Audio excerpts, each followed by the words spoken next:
Hello, good morning and welcome to NewsX. We're live on DSTV channel 421, GoTV channel 125, across all our social media handles. We're joining News on TV. This morning on NewsX, President-elect John Dramani Mahama requested a meeting with the IMF to engage on the implementation of the economic recovery plan, as he assures that he will not cancel the program. We're not going to jettison the program. I want to make that clear. We're not jettisoning the program. But within the program, I'm sure that there can be some leverage for tweaking it. And so if we're able to reach that agreement, then we'll continue the program till it ends. Also coming up, Parliament reconvenes today for its first sitting after the 2024 presidential and parliamentary election. We're live on the grounds for more. And water shortage hits the Greater Accra region, Kumasi, as well as the Ghana Water Company shuts down operations in protest of demolition of its property in the Ashanti region. We have these plus business stories on NewsX. My name is Faustina Safa. As usual, take a seat, be my guest.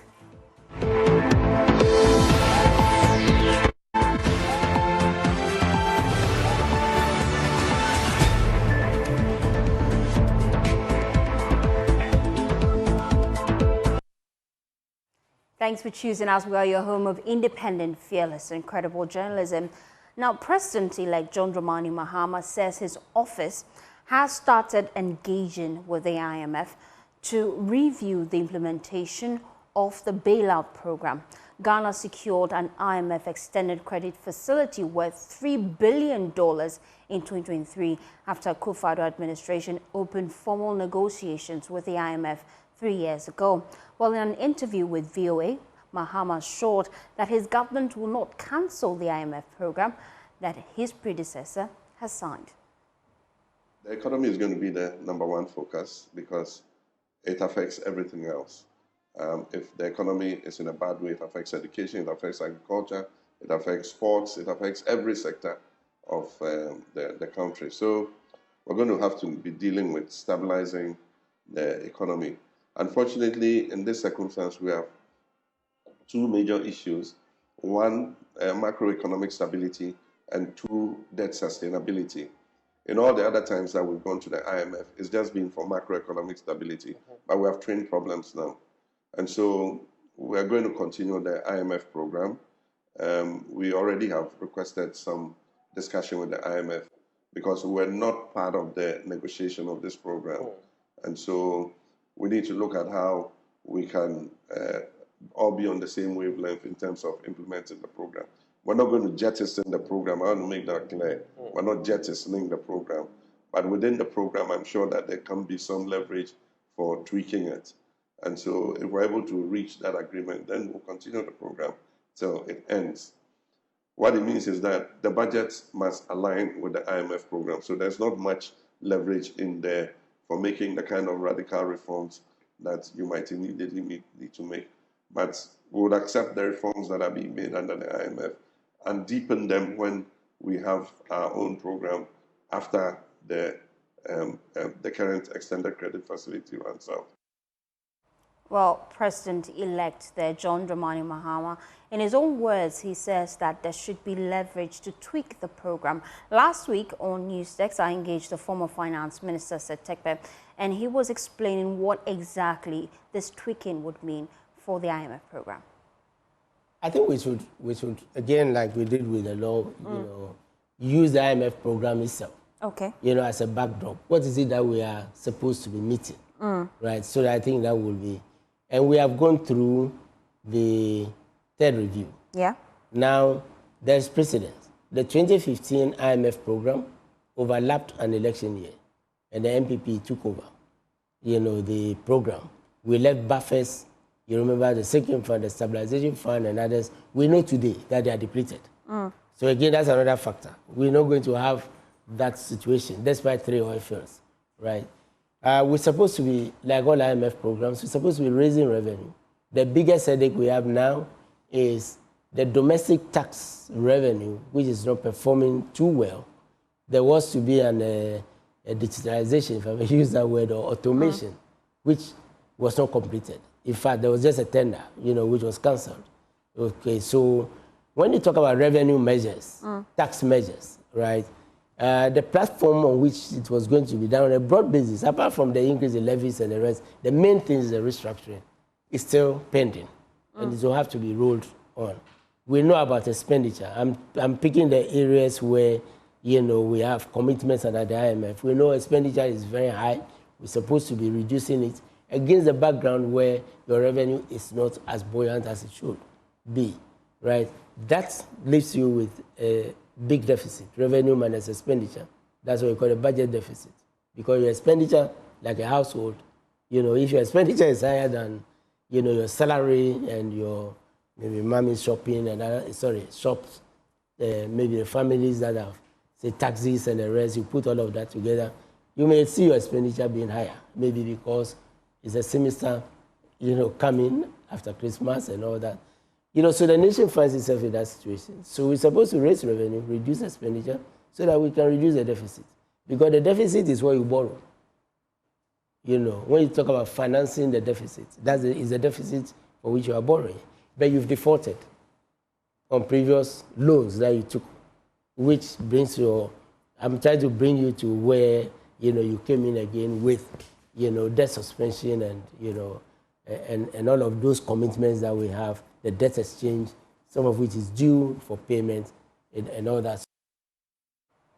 While away from that, Parliament is set to reconvene today, marking its first sitting since the December 7 general election.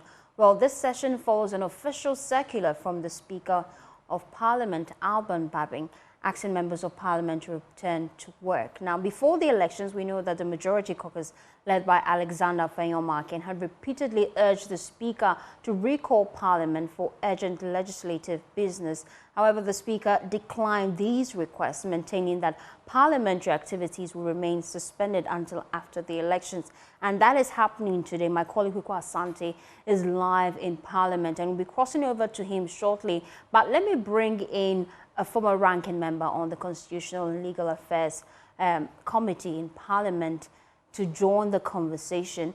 Inusaf Hussaini, thank you so much for your time as we look ahead what we should expect in Parliament today. If you recall, just before the House was suspended indefinitely, there were concerns about who exactly is majority. Is it the NDC side or the MPP side? We know that the Supreme Court brought some finality to that. But as to if the NDC MPs would listen and hearken to the Supreme Court's ruling and sit in the minority aisles of the House, that's something we're yet to see how it will pan out. And we're live in Parliament because we know that a lot of MPs who would be leaving this 8th Parliament would be coming back to the House today. It will be an opportunity for us to engage them their final days in Parliament before the 8th Parliament officially enters duty and gives way for the 9th Parliament. We are looking forward to key individuals passing through, like Katie Hammond, who has lost his seat. My colleague Hugo Asante would be on the ground to interview them, have a conversation with them. But right here in the studio, we're just looking at what we should expect. Inusaf Hussaini is my guest. We also have joining me for the conversation, Executive Director for Africa Center for Parliamentary Affairs, Dr. Rashid Draman. Thank you, gentlemen, for your time here on News6. Let me start with Dr. Rashid Draman, because we've been going through this conversation about the happenings in Parliament. Today, as the House reconvenes, what should we expect?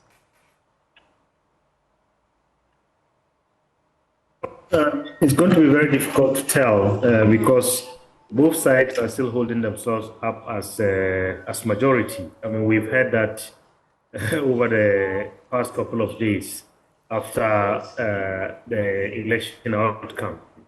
So unless maybe some backroom negotiations, some political conversations have taken place, we are going to see both the NDC and the MPP staking a claim that they are majority. And if that should happen, then we are back to where we were a couple of weeks ago. And I could see a number of scenarios playing out. You know, either we'll see another walkout, in which case maybe the Speaker would have to adjourn the House again, or we would see perhaps one side conceding and saying, look, Ghanaians have decided we know where the chips have fallen now. Come January 7, we know who is majority and who is minority. And because of that, perhaps we will let sleeping dogs lie. But I mean, that again would beg the question about the legal implications of that. And perhaps maybe my senior brother, the lawyer, might be able to explain this much better. But again, for me, over the past couple of months, what I've been saying, and I still say that today, is that, I mean, this matter couldn't have been resolved, with legal tools alone.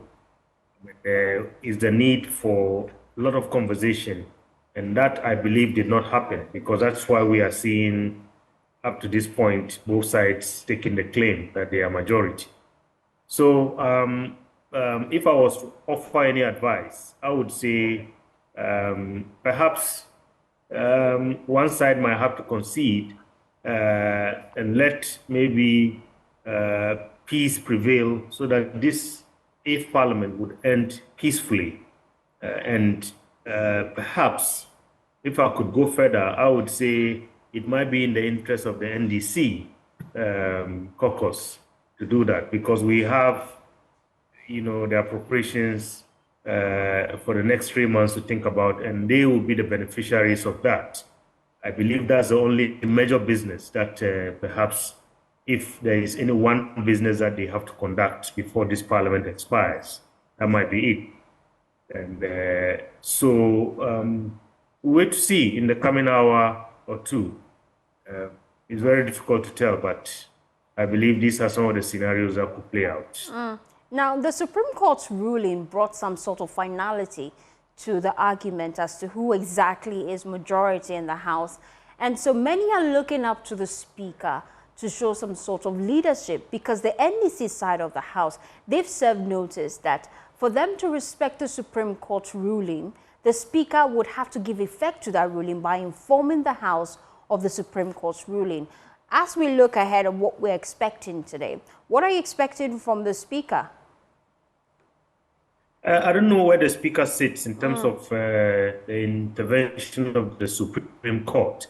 I mean, if he has received it and he is in agreement with it, then I believe once he makes the pronouncement that the status quo ante prevails, I believe everybody will fall in line.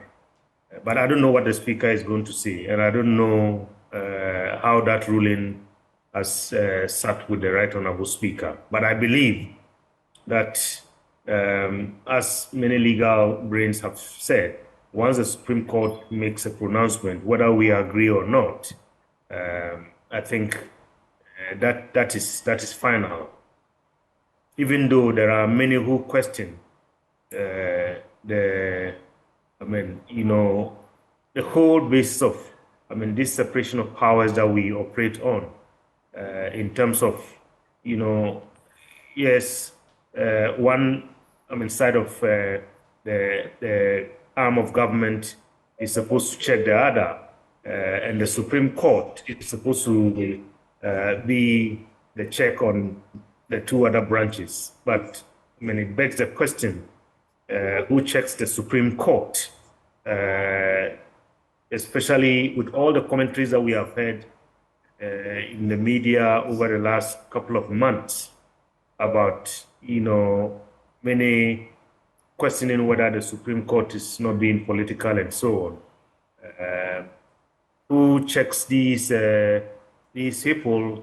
If there is a feeling that they are going or they are venturing into, political space and leaving the legal space they are supposed to operate on. So all these are questions, and I believe these will be weighing on the Right Honorable Speaker as he takes his seat and as he makes his pronouncements this morning. Dr. Rashid, stay with me. I'll be crossing over to Inusa Fuseni shortly, but let me take you to Parliament now. My colleague Kweku Asante is live for us. Kweku, what should we expect today?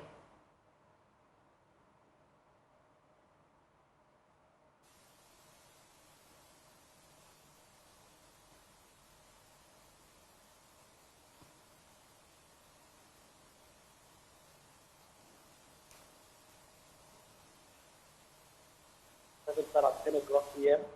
It's 10:50 now. The sitting hasn't started. There's not a single NDC or NDC on both sides who have started arriving. None of them have arrived so far. We understand the NDC will have a caucus meeting this morning to sort of understand what their strategy will be coming into this particular meeting. Will they keep their insistence that they are the majority and come around and come and sit on the right-hand side of the speaker, or knowing that they have an overwhelming majority, a two-third majority for the next parliament, they will simply go back to the minority side and wait for their turn on the 7th of January. That is something that we will get to see when the House is gaveled into session. And so that is the kind of controversy that we will get to know if it's fleshed out by the time proceedings start later today. Specifically, when it comes to the business, there is a $350 million tax waiver that is still on the table. There's a $250 million loan. A World Bank facility is still on the table. A decision hasn't yet been taken on that. There are a number of bills that government is seeking to lay, the free SHS bill, among others. There is also the matter of 2 persons nominated by the president to serve on the Supreme Court. All these are outstanding matters that Parliament will deal with, and we understand the minority, the NDC, insists the big business that the House must prioritize will be the mini budget, the budget in budget ahead of appropriation that will take care of the first quarter of 2025 before John Mahama's finance minister will present his own budget next year. So the House also within this meeting is not expected to sit beyond the 24th, which is next week Tuesday.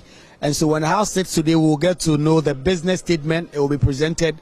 We'll get to know the arrangement of business, what key business the House is prioritizing, and how they intend to go about all that before Parliament will actually adjourn, sign, dine, and then return on the midnight of 7 January to swear in the new Parliament. So, Faustina, that is the state of play. No MPs so far have arrived, not on the NPP side, not on the NDC side. We understand the NDC MPs have been in a caucus meeting, and that hasn't yet concluded, to try and flesh out the details in terms of what exactly their strategy is going to be when this meeting gets underway. It's not going to be a long meeting, between 5 and 6 days or even less. The House will transact the major business they intend to, and then they will take a break. So, Faustina, that is the state of play right now. As you can see in your shots, the technical aspects of the chamber is being fixed so that the MPs can come in and do business. And this sitting is happening at the Accra International Conference Center, the Grand Arena, because the main chamber of parliament is still undergoing renovation. Kwasanti, for bringing us that update. Just running you through some of the key things we should expect from the House today. He says that the $250 million World Bank facility loan, we would be bringing some sort of finality to that today. The free SHS bill is also on the table. We know that the 2 persons that the president had recommended to serve on the Supreme Court, at the Supreme Court rather, would also have to be decided today. We know that a mini budget, if you recall our conversation with Setekpe, there ought to be a mini budget that this parliament ought to approve that would oversee the running of the first quarter of the new government, and that is also on the table. So let me bring in Inusa Hussaini at this time, because this is the last time we'll be seeing some faces in parliament. The likes of K.T. Hammond, we're looking forward to his presence because he has lost his seat.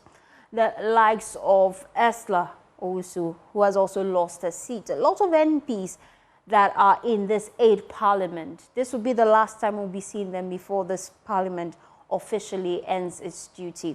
Your thoughts? Thank you very much for having me to share my thoughts on the happenings in the just ended elections, and particularly the number of members of parliament who have lost their seats by reason of the election. And the fact that the parliament will be losing a lot of experienced hands in the 9th parliament. But that is democracy for us. Many people will lose their seats if the constituents do not vote them into office. And we don't appoint the people, we elect them. And so Parliament will have to look at the next Parliament and see which people to put in place who are really, ready and willing to work to build their capacity to be able to step in for these people, to replace them. But clearly, serious senior people have lost their seats, and that will affect Parliament at some extent. Let's look ahead. The ninth Parliament, how they would conduct business. Having over 185 seats, they already have the numbers to conduct business, to form a quorum. And I'm just wondering, how would this Parliament operate, especially looking at the mini minority in the House? You've been in the House before. Just give me your thoughts on what we should expect in the ninth Parliament. So if a ninth Parliament are parliaments that we have never experienced before. Even in the days of Rawlings, we did not experience that parliament, except the first parliament where the MPP boycotted the parliamentary election. And so in that case, we cannot say, well, the parliament was constituted through a competitive election. But this is the first time after post-1992, or from post-1996, that we are having a parliament with an overwhelming majority. Means that the president and parliament are will largely be for the NDC. And the president will be able to effect some drastic and dramatic changes in policy, in constitution, in enacting laws for this country. I just hope that the president will take opportunity to reset the country on a very important pedestal and ensure that what he will do with Parliament will have a lasting effect in bringing prosperity and equality of opportunity to the people of Ghana, as promised by the Constitution. Now, this also poses a very important challenge to the Speaker. The majority, because of the super majority in Parliament, two-thirds majority. Now, the MPP or the minority can walk out at any time, but that will not affect the conduct of business in the House, because the quorum will always be met for the purposes of taking decisions. And so you are going to see a speaker who will have to go to some lengths in accommodating the minority, because the minority view will be important for policy formulation, for law making, and for deliberation. I mean, you need to have the input of the minority in taking a decision. So you will have to have a speaker who is willing to listen to the minority and not treat their numbers with contempt, and also get the majority to understand that because we are in a democratic setting, majority can have its way, but minority must have its say on matters of national importance. We're expecting some new faces in the ninth Parliament, the likes of Jerry Ahmed Shaib, the likes of A+, the likes of Baba Sadiq. And so we're wondering the impact they would have in the ninth Parliament, seeing that they are new faces. Yeah, so they are, it's not the new faces, it's what they bring on board. So some of those who are coming new into Parliament are people who have accomplished or achieved in their various fields. This is our hope that they will bring in their experiences from their various diverse fields to enrich Parliament in its debate and deliberation. I mean, you will look at the ninth Parliament, it will be constituted by people from diverse backgrounds. And so when matters come before Parliament, the debate will be enriched by the experiences of these people. So it can only be good for our democracy. Thank you, Nusa Hussaini, his former MP, Tamale Central, for your time here on News Text. Now, let's take you back to our earlier story. We told you that John Dramani Mahama, President-elect, he has served notice that his government would seek to renegotiate the current IMF deal Ghana is under. Now, we have received the third tranche of that $3 billion loan facility, and the next meeting with the IMF ought to be in April.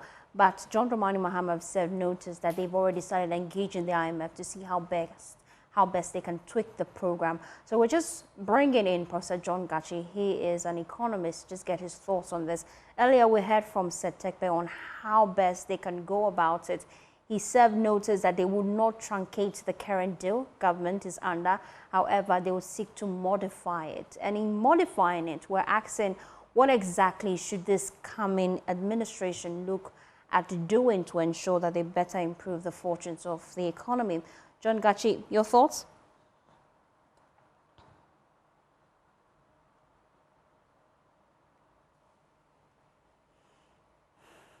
Prof, you have to unmute for me to hear you clearly. I just wanted to get your thoughts on what exactly this coming administration should be looking forward to when it comes to renegotiating Ghana's current IMF deal.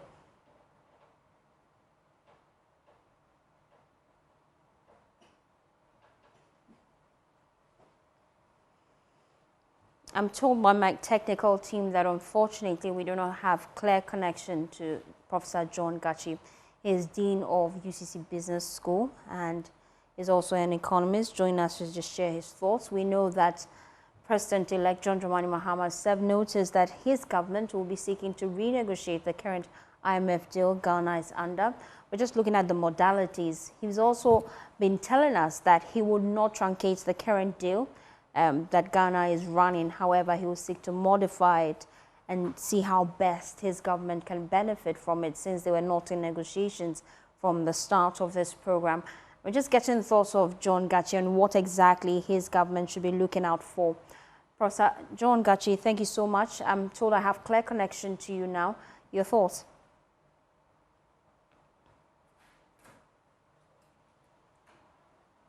I didn't hear your question.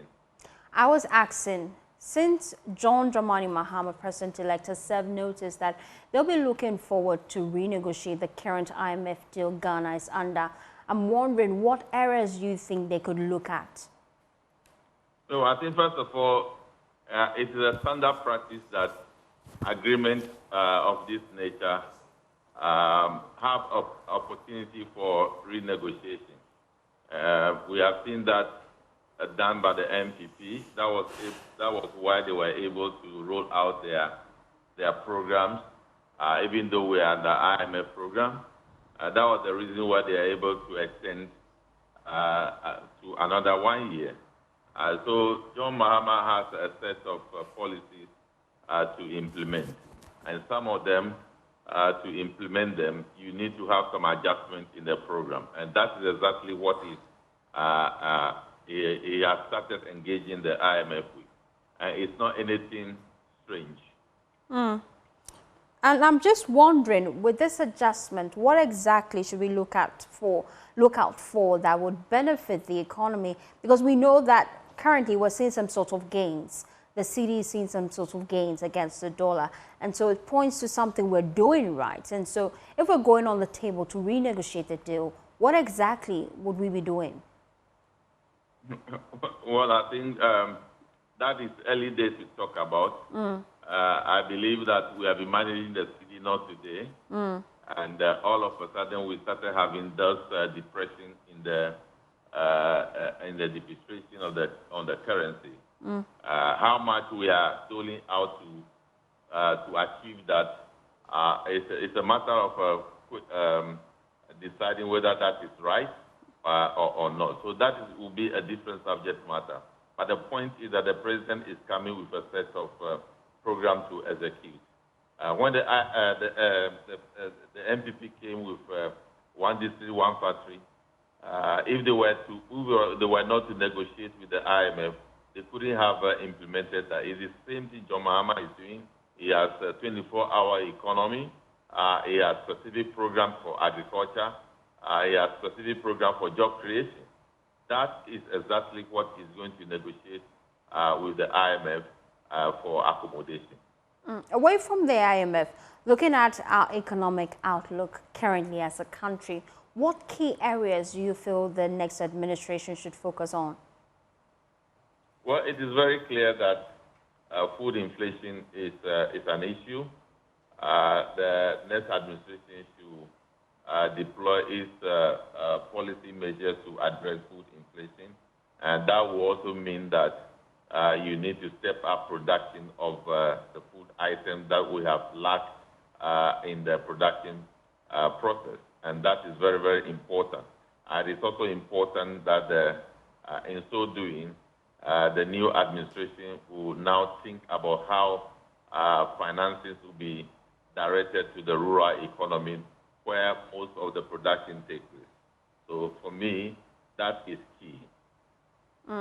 Thank you, Professor John Gachi. He's Dean of UCC Business School. He's also an economist, for your time here on Newsdesk.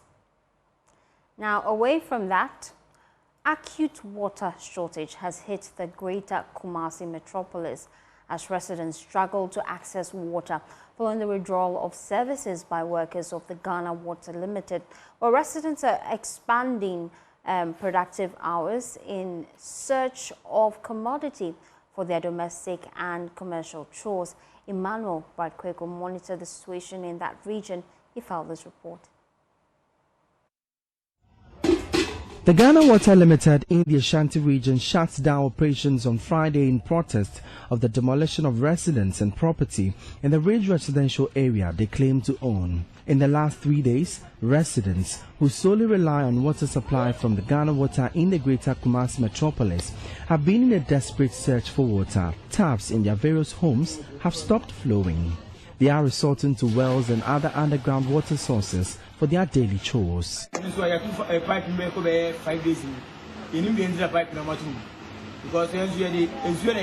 taps haven't been flowing for the past 3 days. We need water for our work. We are now resorting to fetching from wells.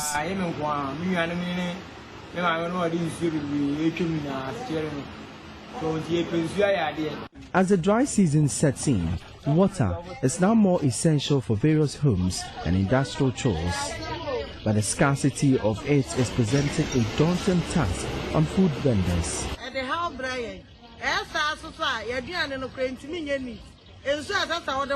We must use water in small quantities for our chores, which is unhygienic for cooking.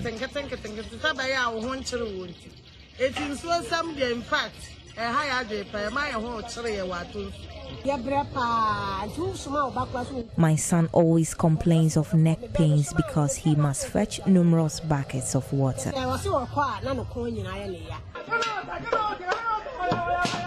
The Ghana Water Limited in Ashanti halted their operations in protest of what they described as unlawful demolition of a property they lay claim to own. Fences of 2 residents occupied by their top managers were pulled down by a private developer. We will not give in. That this property will remain the property of Ghana Water Company.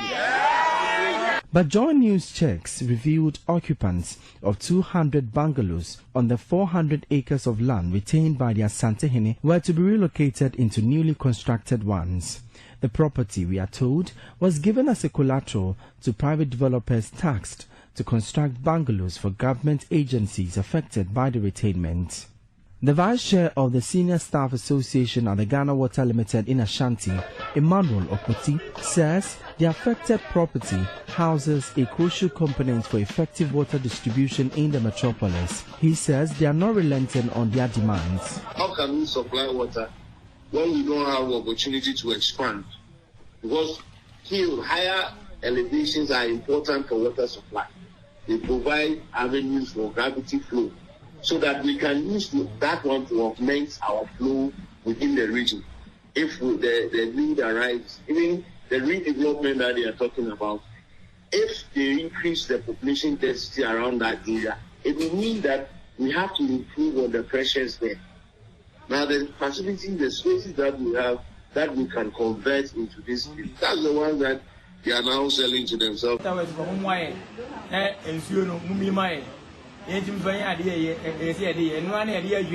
Joy News understands that the water company is expected to resume operations soon. But until then, water consumers must endure the daily struggle for water, especially in the dry season setting in. For Joy News, my name is Emmanuel Bradkweko. For years, the communities of Belikope, Dusiakope and Wudopo, all in the Volta region, have shared the same burden: no access to safe drinking water. With the nearest sources often miles away, residents have suffered, sometimes from waterborne diseases. But hope has finally flowed into these villages thanks to Rotary clubs of Accra West and Chulok. Michael Ashali has the rest of the story. The 2022 Ghana Demographic and Health Survey reveals a stark reality. Nearly 1 in 5 Ghanaians lacked sufficient access to drinking water in the month before the survey. For 11% of the population, unsafe sources like surface water remain their only option, while 10% endure grueling journeys for over 30 minutes just to fetch water. In Pelikope, Volta region, residents walk for hours, not for clean water, but for any water at all. Moses Akpovi, a resident of the Pelikope community for over 30 years, recounts how search for water often takes them miles away, sometimes spanning 3 neighboring communities. So our elders, they can see that how we are suffering from the water. We dig a well here about 27 years ago now. So we are fetching the water in the well knocked down. The local assemblyman, Sachi Neiram, overwhelmed and running out of options, struggled to gain a response from government officials despite his relentless appeals. I give it to MP, but nothing has shown.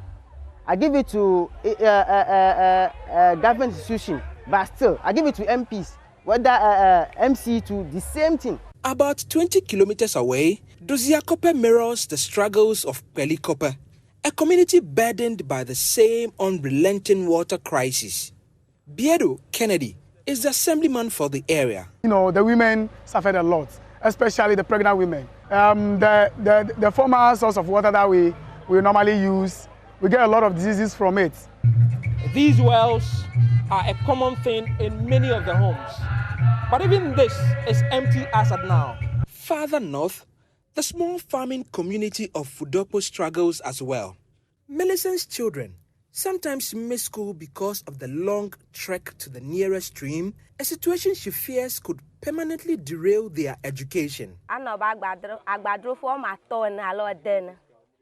the time they return from the stream, it's already time for break.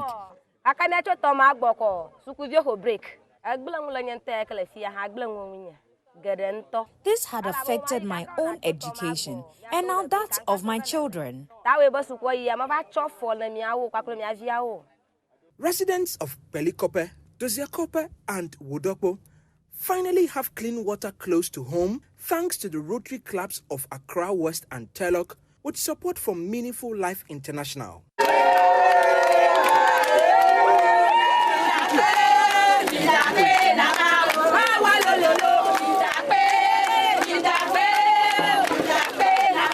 Professor Kwame Akwa is the director of projects. This project is in line with Rotary's WASH project, which is water, sanitation and hygiene, to go to villages where they have no water, to provide them with portable drinking water. Each borehole, valued at $9,500, comes with a simple ask: an oath to maintain them. So help me God. Amen. They are calling on government to, as a matter of urgency, come and do some more development in the area. For Joy News, Michael Ashale.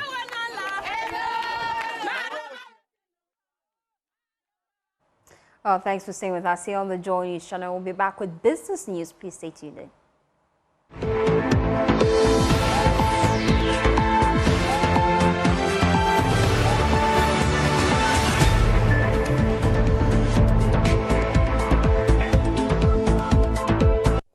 The Ghana Hotels Association says it will push the Mahama government to consolidate all taxes imposed on them. President of the association, Dr. Edward Akanyamike Jr., entreated the new government to address the needs of hoteliers to make it easier for the country to achieve the 1.2 million tourist target. He spoke to Joy Business at the opening of Manor Heights Hotel in the Central Region. At the event, President of the Ghana Hotels Association, Dr. Edward Nyamike, stressed the need for teamwork and collaboration to push for mutually beneficial agendas to enhance a common goal. The thing is that as an association, which is the Ghana Hotels Association, we had an input in the MPP's manifesto and an input in the NDC's manifesto. because we saw them as the two leading parties. One of them has been elected, so it means that it's been a win-win game for us. So we are going to hold NDC to their manifesto because they met us, we made an input, and fortunately they included it in the manifesto. So we are going to look forward to the implementation of every item in the manifesto. And if they do, we believe that it will take the tourism and hospitality industry to the next level. Head of sales at Manor Heights Hotel commended stakeholders for their continuous efforts to push the sector forward. We are rebranding in the way and approach we do things. The rebranding is focusing on adapting sustainable hospitality. Why this? This has become very significant in this era because we need it in the sense that it helps organizations to really appreciate the other possibilities within the business frame. Manor Heights Hotel is situated in the heart of the beautiful fancy city of Mankesim. Now, business processing outsourcing company E-Services Africa Limited, ESAL, has signed an MOU with the Center for Employment of Disabled Persons to provide jobs for the disabled. The following report has more. ESAL said it will train a selected number of the disabled to provide decent jobs to help sustain their livelihood. Speaking to Joy Business after signing the MOU, the Chief Operating Officer of ESAL, Emmanuel Reconvenes, said the company will continue to create work for disabled people. ESAL over the period has been looking for a credible partner in providing jobs for persons with disabilities or differently abled people, and we are glad that today we are able to seal such partnership. We have a lot of job opportunities available for such persons with disabilities, and we are glad that we found a team that would help us get into this talent pool and make jobs available for them. As a BPO, we run 24-hour services, and the fact that we run 24-hour services requires that we need a lot more people, because for 3 shifts, you need people to run this operation. On this part, the president of the Center for Employment of Disabled Persons, Alexander Tete, expressed gratitude to ESAL and outlined the impact the partnership will have on the disabled in the communities. It's beautiful because it's going to open job opportunities for persons with disabilities. Disabled people will be able to work and be able to take care of themselves and take care of their families. So it's fantastic that we have in this partnership. We are an organization that recruits disabled people for companies, and so this is not a new thing, but this company seems to be a big one, a very big one, and that is why we are excited about it, because they have they partner with other organizations, other companies that also need people to work with, and they would ensure that persons with disabilities are part of their recruitment into those staff. All right, that's it for this segment. The news returns after this week.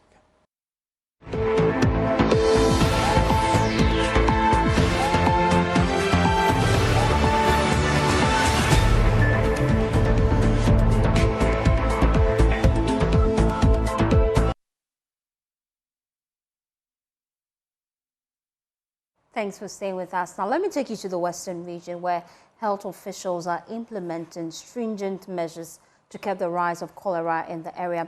We know that 14 people have died so far, with more than 800 suspected cases. Health authorities believe mass vaccination and improved hygiene practices will stem the tide. Now, let me engage in Natalia Kwanzaa. She's on the ground for us. How is the vaccination exercise ongoing so far? So when you get to the Western region, almost all health facilities have the vaccines centered over there, with people trooping in to have their vaccination done. And then also they have people going house to house also to give people the vaccination. It started yesterday.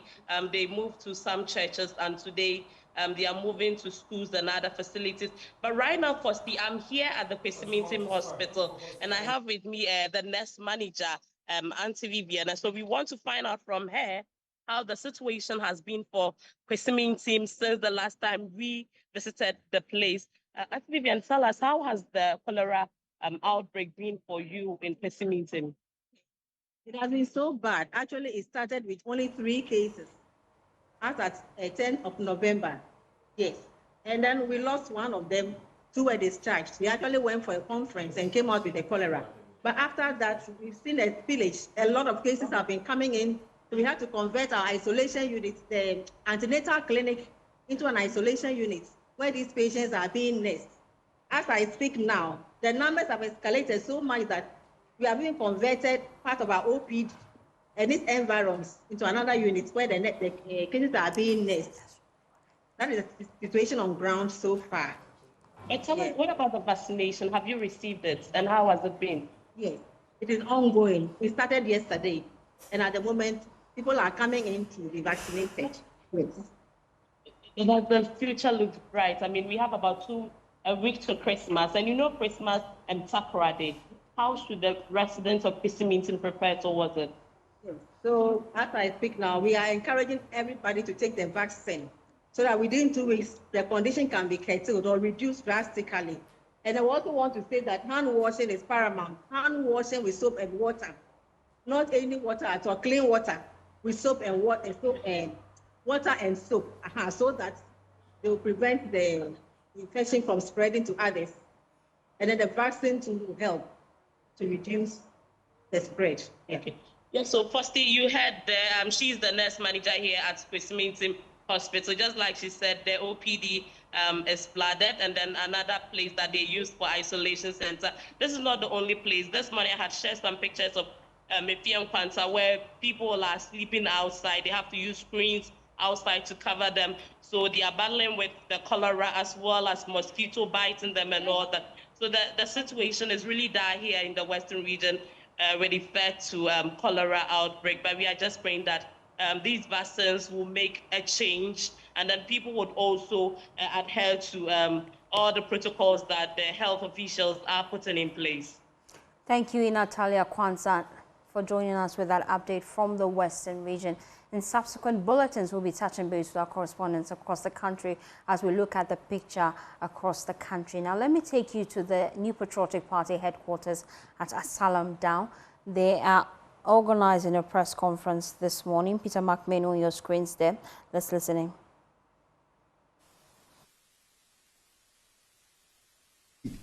One, it is thus not in doubt that the only reasonable conclusion that can be drawn from the lawless conduct of the NDC leadership and their party tax is that they know they have lost the parliamentary elections in these constituencies and are therefore desperately seeking to destroy all the pieces of evidence in order to make it impossible for the victor to prove his victory.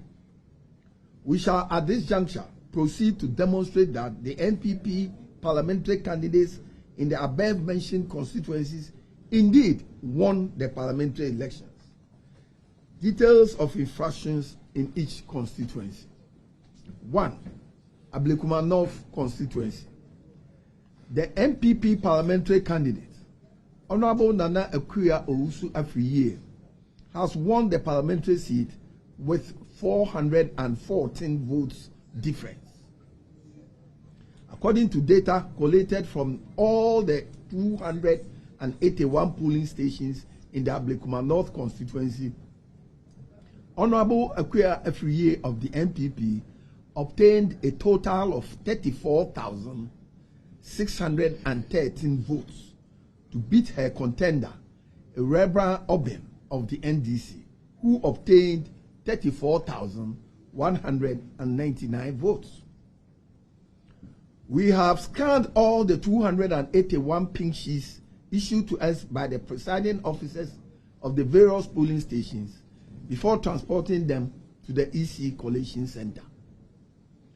Despite knowing that they have lost the parliamentary elections in Ablekuma North, per the records on the pink sheet, the NDC and their parliamentary candidate are refusing to accept the reality and to respect the will of the people of Ablekuma North, as expressed at the polls.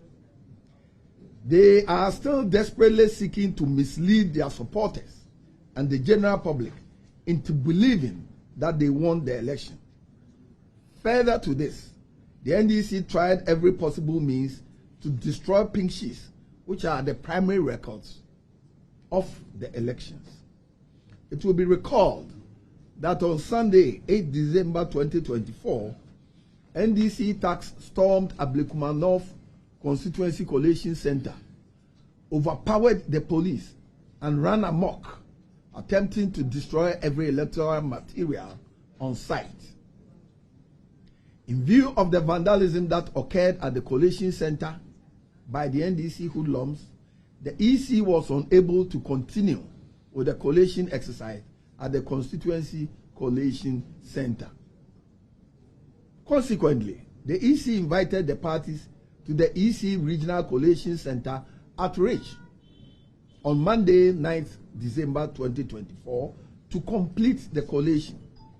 A total of 214 polling station results were collated after verification and authentication by all the parties, leaving 67 pink sheets which were to be collated on Tuesday, 10th December 2024.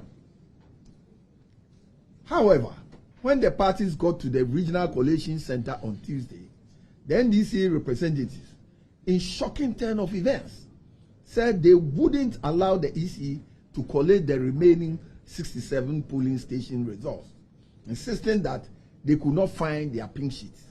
They then ordered the constituency returning officer, Mr. Vincent Obing, to declare their candidate as winner of the parliamentary elections. How? The returning officer told them that he had not finished with the collation, so he had no means of ascertaining who won the election and by what margin. By what margin has she won? The returning officer pleaded with them to cooperate with him to collect the remaining 67 pink sheets before making any declaration as required by Regulation 43 of CI 127, a position that was strongly supported by the MPP's parliamentary candidate and her agents. The NDC would, however, have none of that, as they insisted that their candidate, Erabra Obin, had won and should be declared as such. This resulted in a misunderstanding, whereupon the NDC reps invited their party tax, who had massed up at the EC Regional Collation Center, to force their way into the collation center, having overpowered the security and destroyed facilities belonging to the commission, the Electoral Commission, I mean. As widely captured in videos that are in circulation, the NDC tax threatened to beat the returning officer and kill him if he failed to declare their candidate as the winner. Fearing for his life, Mr. Vincent Obing, the returning officer, gave in to their demands, except that because he had not finished with the collation, he could not and did not mention any figure or percentages obtained by the candidate. Can we see the video?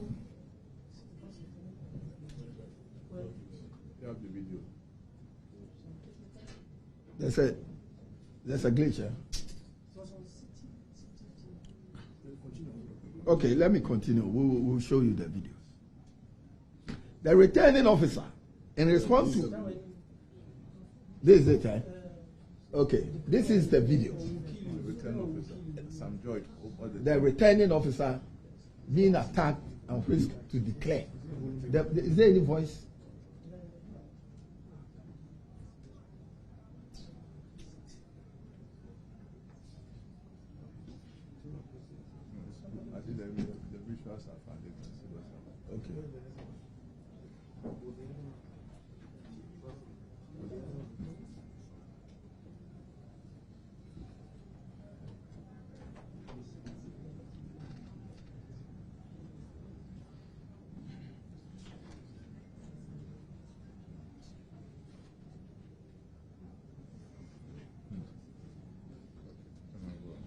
Thank you.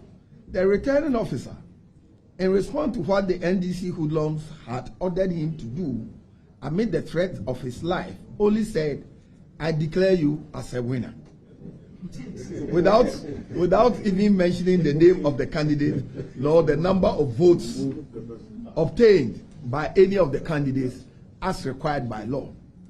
Equally, the Parliamentary Results Collation Sheet, Form 1C, and Parliamentary Results Summary Sheet, Form 1D, could not be filled as required by Regulation 43(1)B of CI 127. Additionally, the returning officer could not issue out the writ Form 1B as required by Regulation 43(1)G. I pose this question, that if your hand is raised that you have won an election and you go to the house, what are you going to show to your wife or your husband that you have won an election? There must be a documentary proof. So if your hand is only raised that you have won an election and you go home, what are you going to tell your wife or your husband? Or what are you going to show him or her that you have won an election? The processes are documented in Regulation 43 of the CI. So if it's incomplete, it's incomplete. So that's for Madam Mekwe and Ablikuma North. 2, we move on to Tema Central constituency. Data on the face of the pink sheets from all the 148 polling stations in Tema Central shows clearly that the MPP parliamentary candidate, Charles Forson, won the parliamentary elections for the constituency with 55 votes difference. He obtained 18,870 votes to beat the NDC's candidate, Ebi Bright, who polled 18,815. When the NDC realized that they had lost, they sent their party thugs to disrupt the coalition exercise. These thugs overpowered the security and ran amok at the coalition center, injuring innocent people in the process. This compelled the Tema Metro EC Director, Mr. Ofosuhene A. Manasseh, to call for a suspension of the coalition in view of the prevailing chaos and other security concerns. Coalition resumed on Monday, 9th December, at the Tema Regional Police Command, which was again disrupted by the NDC thugs who stormed the coalition center in their hundreds and overpowered the police. The thugs took charge of the coalition process and ordered the EC to declare their parliamentary candidate, Ebi Bright, as the winner of the elections when it was left with 2 pink sheets to complete the coalition process. The NDC knew very well that when the results of the 2 remaining polling stations are added to what had been collated for the candidates, the MPP parliamentary candidate, Charles Forson, will beat their candidate by 55 votes. The polling station codes of the 2 outstanding stations and votes obtained by the 2 candidates are code C231309B, MPP 170 votes, NDC 103 votes. The second polling station outstanding is C231707, and here MPP got 279 votes and NDC 173. When the returning officer for the constituency resisted their attempt to compel him to declare the NDC candidate as the winner of the elections, the NDC brought in a staff of the Electoral Commission from a different constituency, Tema West, to do the declaration for the Tema Central constituency without the inclusion of the 2 remaining pink sheets. Here too, the Form 1B, 1C, and 1D were all not filled by the officer as required by the law. They used an A4 sheet to fill the statutory form. Show the video. You have the video of the A4 sheet? All right. So that is what happened at Tema Central. We now move on to Okaikwe Central constituency. The NPP candidate and incumbent MP for Okaikwe Central constituency, Honorable Patrick Yabuama won the parliamentary elections with a vote margin of 1,446 votes difference. The MPP candidate, Honorable Patrick Yabuama, obtained 20,229 votes as against NDC's Baba Sadiq, who polled 18,783 votes, with only 3 polling stations remaining. The records show that even when all the votes in the 3 polling stations are added to the NDC's candidate, it will not offset the vote difference. We apologize for that interruption in our signal, but the NPP has just been giving us updates as regards to the disputed seats when it comes to the declaration of the results. You heard there from Peter McMenu. He said when it comes to Ablekuma North, Ekia Ifriye, the NPP candidate, won that seat by over 414 votes difference. And he goes on to say that the NDC is misleading their supporters to feel that they won that seat, and that supporters are destroying pink sheets, and that is making it very difficult for them to collate results in that constituency. He goes on to talk about Tema Central, where he claims that the NPP parliamentary candidate for that constituency also won the seat, and that the NDC brought a different returning officer from Tema West to come and declare the results for Tema Central. He was just addressing another constituency there when the interruption happened. Let's go back then. Let's see if we have clear connection to the NPP news conference happening there at their headquarters at Asalam Down. They're just addressing some key concerns. We know that in shorts there, we also saw Alexander Afenyo marking the majority leader. I'm wondering if he'll be leaving there to go to Parliament, because Parliament ought to be sitting at 10 a.m. That sitting is yet to start. We also see in short there JFK, Justin Frimpong Kodia, who is General Secretary of the NPP. Let's go back there and listen.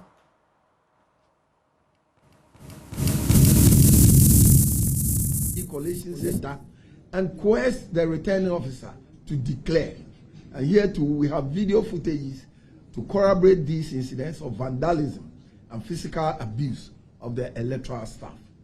I don't think you can show the footage. This one is Ablekuma North.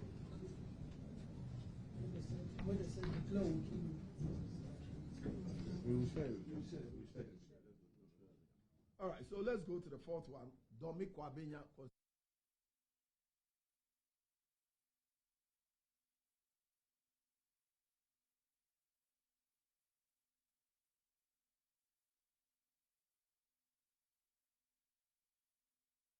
Unfortunately, we still don't have clear connection to our feed there from the NPP headquarters. And subsequent bulletins would be expanding the conversation, get to hear their side of the story. My name is Faustina Safin. That's how we wrap up News Text. Good morning.